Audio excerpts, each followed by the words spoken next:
Bienvenue sur En casse la croûte. Aujourd'hui, on va vous proposer une recette qu'on réalise pour la première fois. C'est un dessert qui nous vient du sud-ouest de la France et dont les traces les plus anciennes remontent au XVIIe siècle. Et ce dessert, ça s'appelle la croustade aux pommes. Normalement, pour la pâte de la croustade aux pommes, on vient étaler très finement cette pâte sur un linge et sur une grande table. On l'étire très doucement pour avoir la pâte le plus fin possible. Mais nous, aujourd'hui, on va faire une recette plus simple. On prend une pâte philo. Alors, le pas à pas, c'est maintenant et c'est parti. Pour les ingrédients, c'est très simple. Des pommes, de la pâte philo, du beurre, du sucre et un peu d'armagnac. On commence par éplucher les pommes.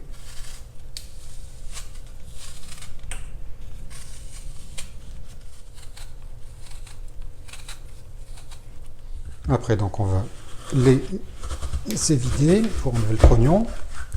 Voilà. Et puis, on va les couper en morceaux juste après la dernière. Hop. Voilà. Donc, on va les couper en assez gros morceaux quand même. L'idée, c'est de garder pas mal de mâche dedans. Je pense que ça, c'est pas mal.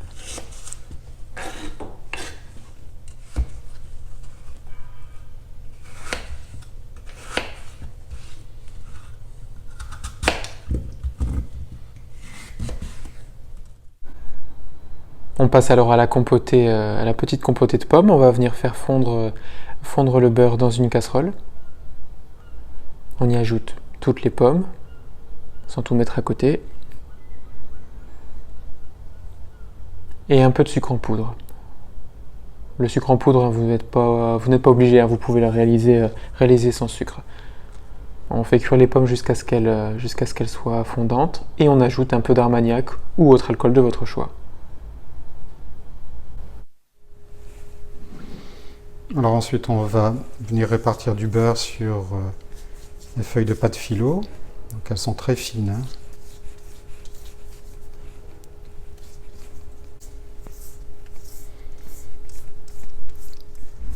Pour un peu de caramélisation, on peut mettre un petit peu de sucre, pas trop, il y en a déjà un peu dans les pommes. On va mettre une deuxième feuille. Et on répète la même opération.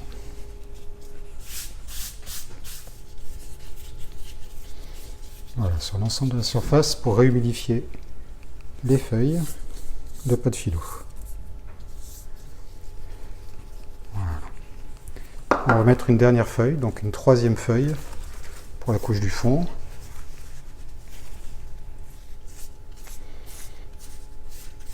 Donc je vais reprendre les feuilles et puis les poser dans le moule.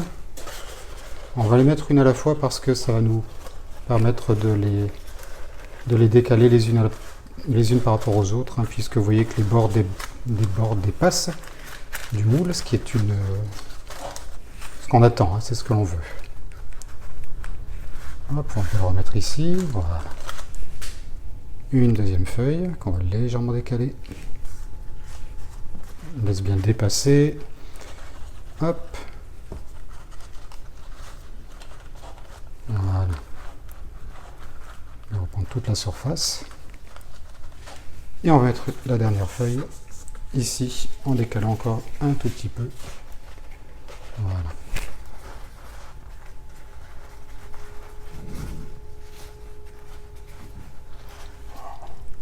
On va récupérer une bonne moitié de pommes, enlever un peu l'excédent de jus. Voilà. Et les répartir ici au fond. Et on va remettre juste deux feuilles de pâte philo avec le beurre, le sucre, toujours pareil, pour avoir ce croustillant. Hop. Un petit peu de sucre, légèrement, vraiment pas grand chose. On va déjà poser cette feuille là.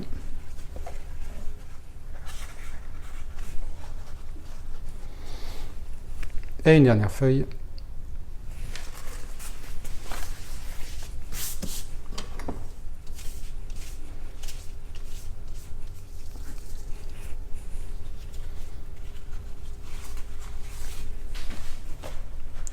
Voilà.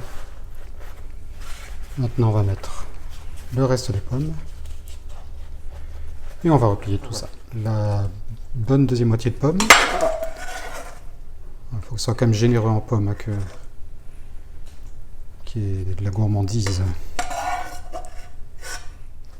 Voilà, bien sûr l'ensemble de la surface. Donc au final on aura utilisé ici pour ce moule, on vous mettra tous les détails bien sûr, les poids et les mesures, mais un peu plus de 650 g de pommes une fois épluchées, hein, une fois découpées. Et donc la dernière opération, c'est que on vient replier tout cela. Alors grossièrement, l'idée c'est vraiment qu'on garde tous ces plis. Hein, donc voyez, on va garder, on va essayer de maintenir toute cette idée de pli. On va remettre un tout petit peu de beurre sur les morceaux qui sont un peu secs comme ici. Et sinon le reste, l'idée c'est bien ça, hein, c'est cette chiffonnade ici dans la croustade qui fait aussi son charme. Hein. Donc on va essayer de bien répartir ça. Et là ça sent déjà pas si mal. Un tout petit peu de beurre sur les morceaux un peu plus secs. Un dernier petit truc de sucre là. Et ça sera pas mal.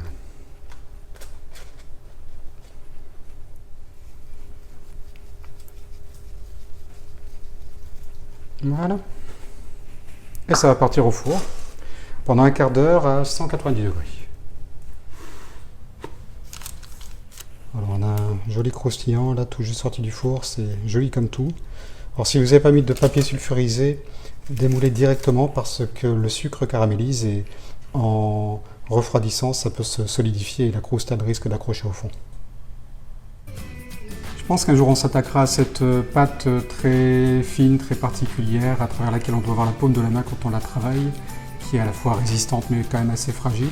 Un jour on se lancera à ce défi, mais bon allez, pour une première, avoir recours à la pâte philo et puis de manière générale avoir de temps en temps quelques recettes un petit peu près, c'est quand même pas si mal. En tout cas on trouve qu'elle a de l'allure et ça nous a donné envie d'en découvrir d'autres. Et en effet, on a envie de découvrir la gastronomie du sud-ouest et de préparer des bons petits plats, des desserts comme le pastis gascon ou la tourtière. Alors pour ne rien manquer, on s'abonne, on like, on partage, on casse la croûte, on atteint les 100 000 vues, allez! À bientôt!